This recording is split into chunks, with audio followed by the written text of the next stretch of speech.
Hi guys, it's nobody. Um, yeah, so I was thinking about the next episode and I decided to focus on ASPD, which is antisocial personality disorder. Since it's something I have to live with every day, and recently I've been experiencing strong episodes, almost as strong as in my youth. So, um, there's a study regarding factor 1 and factor 2 psychopathy. I mentioned it already in the last podcast with Aki. So you can see what those entail on the screen. I will post a chart. So as I mentioned in one of my ASPD related videos, I was diagnosed with antisocial personality disorder in 2007, um, and I was 19 at the time, and I felt too damaged to live normally, and I'm sometimes still do. I just feel too broken to even live normally like other people do, being happy and have normal life and don't have these urges that I do have.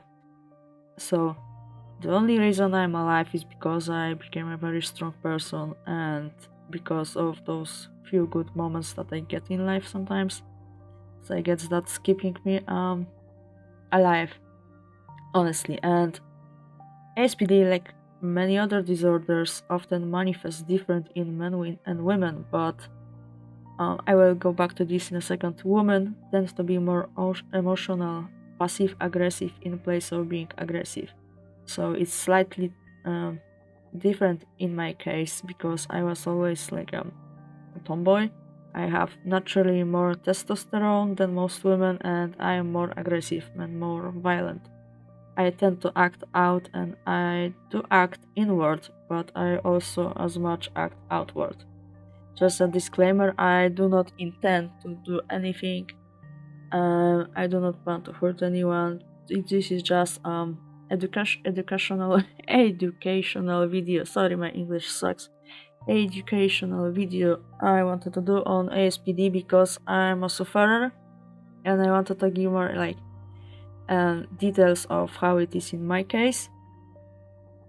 Yeah, so about how it manifests in men and women, we also need to take into account something I mentioned: factor 1 and factor 2 psychopathy regarding people like me, which is understood this way. Factor 1 is not as much related to antisocial behavior as in acting out, but to how a person is from birth. These traits relate to psychopathy as it was understood also in the past, so the person is born this way. He's just like that, or she's just like that, and possess most of the factor 1 traits. Of course, he and she can possess factor 2 traits because uh, it can be also antisocial behavior, but like a true psychopaths mostly and sometimes even navigate better in society than normal people do. So, factor 2 in the past called sociopathy, though this term is very much outdated and not in use for 2 decades, mostly because of misconceptions and stigmatization, is related to antisocial behavior, meaning stereotypically people exhibiting ASPD traits or full-blown diagnosis.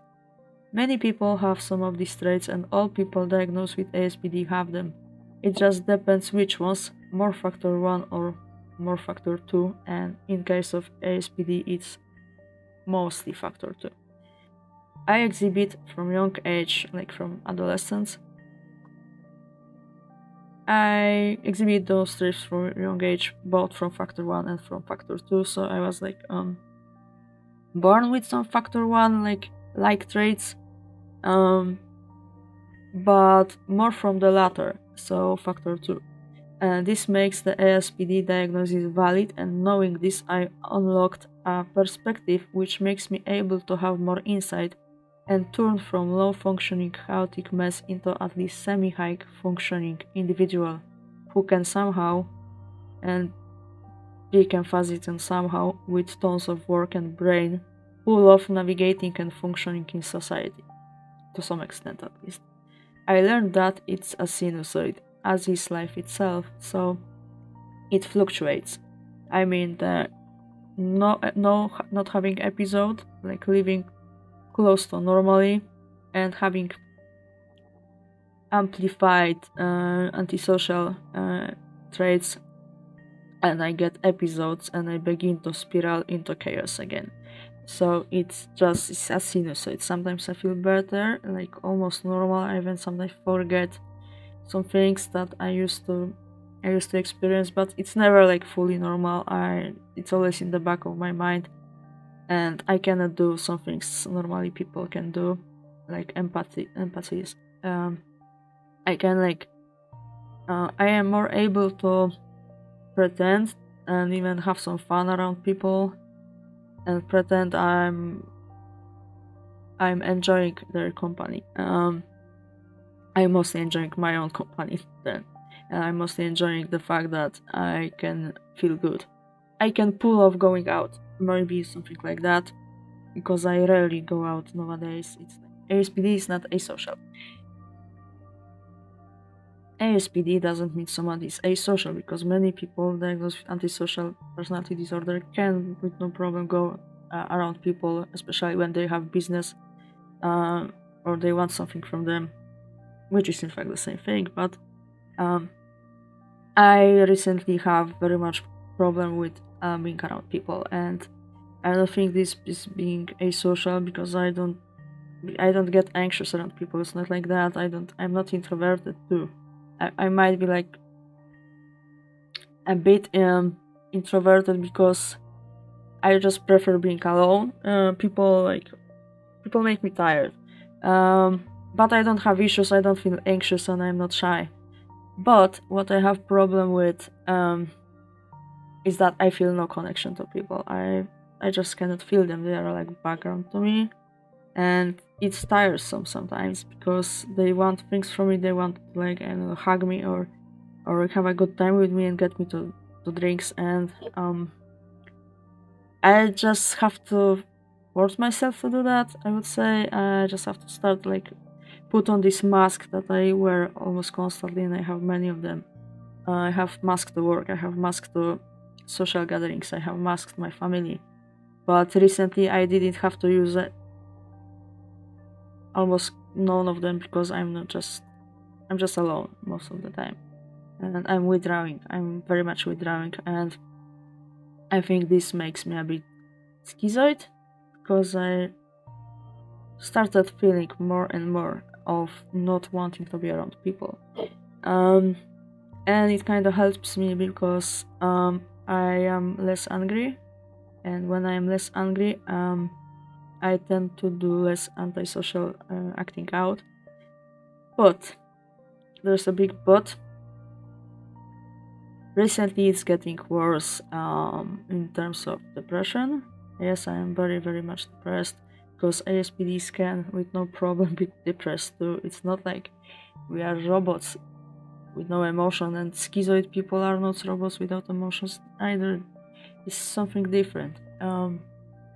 We can very much feel very strong emotions. It's like 50% of the time I'm just numb, like the world could end and I wouldn't care, but I feel my own emotions very strong, like anger and despair and depression. I feel them very much, so it's constant either feeling nothing, hollow, or feeling these negative emotions that are eating me alive.